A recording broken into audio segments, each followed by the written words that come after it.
স্বরাষ্ট্রমন্ত্রী জনাব সালাউদ্দিন আহমদকে স্পষ্টভাবে বলতে চাই, আপনি সংবিধানের ব্যাখ্যা থেকে বের হয়ে আসুন।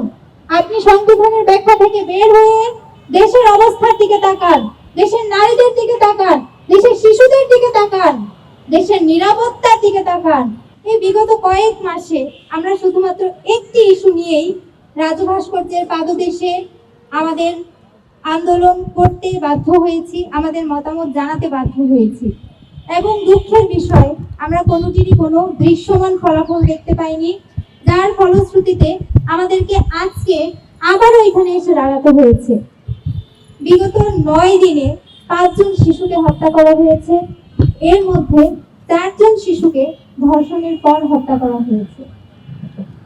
আমাদের প্রিয় মাতৃভূমি কতখানি অবক্ষয়ের পথে এগিয়ে গিয়েছে আমরা দেখতে পাচ্ছি। অহরহ শিশুদেরকে ধর্ষণ করা হচ্ছে, অহরহ তাদেরকে হত্যা করা হচ্ছে, তাদের দেহ থেকে মাথাকে বিচ্ছিন্ন করে দেওয়া হচ্ছে, দেহকে খণ্ড বিখণ্ড করা হচ্ছে। এরই পাশাপাশি নারীদের নিরাপত্তার অবস্থা আশঙ্কাজনক। জনাব সালাউদ্দিন আহমেদের তথ্য মতে এপ্রিল পর্যন্ত ধর্ষণ মামলা জমা হয়েছে 666টি, কিন্তু এর পরবর্তী ফলাফল কি আমরা কি কেউ দেখেছি? একজন ধর্ষকের দৃষ্টান্তমূলক শাস্তি কি আমরা দেখেছি? আমাদের ছোট্ট শিশু রামিসাকে যে ধর্ষণ করেছে, যে নরপশু হত্যা করেছে, সে ইতিমধ্যে একজন আসামি ছিল, যাকে জেল থেকে ছেড়ে দেওয়া হয়েছে। এর ফলশ্রুতিতে আমরা দেখতে পেয়েছি সে কিভাবে একজন নিষ্পাপ শিশুকে নৃশংস উপায়ে হত্যা করেছে। আমরা স্বরাষ্ট্রমন্ত্রী জনাব সালাউদ্দিন আহমদকে স্পষ্টভাবে বলতে চাই, আপনি সংবিধানের ব্যাখ্যা থেকে বের হয়ে আসুন। আপনি সংবিধানের ব্যাখ্যা থেকে বের হয়ে দেশের অবস্থার দিকে তাকান, দেশের নারীদের দিকে তাকান, দেশের শিশুদের দিকে তাকান, দেশের নিরাপত্তার দিকে তাকান।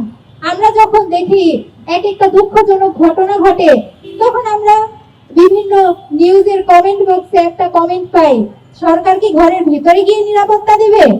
সরকার কি ঘরের ভিতরে গিয়ে আইন শৃঙ্খলা বাহিনীকে প্রবেশ করাবে? কি হাস্যকর কথাবার্তা! তারা দেশের জনমানুষের নিরাপত্তা দিতে ব্যর্থ হচ্ছে, একের পর এক খুন হচ্ছে, একই পরিবারের হাজার হাজার মানুষ খুন হয়ে যাচ্ছে, কিন্তু তারা তাদের এই ঠুনকো যুক্তি নিয়ে পড়ে আছে, তারা সংবিধানের ব্যাখ্যা নিয়ে পড়ে আছে, তারা বিভিন্ন ধরনের কার্ড বিতরণ নিয়ে পড়ে আছে। অথচ আমাদের দেশের মায়েরা, আমাদের বোনেরা এক নিরাপত্তাহীনতায় ভুগছে। আমাদের শিশুরা, যেখানে তাদেরকে প্রাণোচ্ছল ভাবে খেলার কথা, যেখানে তাদের উচ্ছ্বাস করার কথা, সেই উচ্ছ্বসিত মাতৃভূমি আমরা তাদেরকে দিতে ব্যর্থ হয়েছি। এই কোমলমতি শিশুদেরকে ধরে নিয়ে যাওয়া হচ্ছে, তাদেরকে ধর্ষণ করা হচ্ছে, খুন করা হচ্ছে। তারপর কি? দোষী ধরা পড়ছে, জনরোষ থেকে বাঁচতে তাকে গ্রেফতার করা হচ্ছে। খোঁজ নিয়ে দেখা যাবে কয়েক মাস পর সে জামিনও পেয়ে গেছে।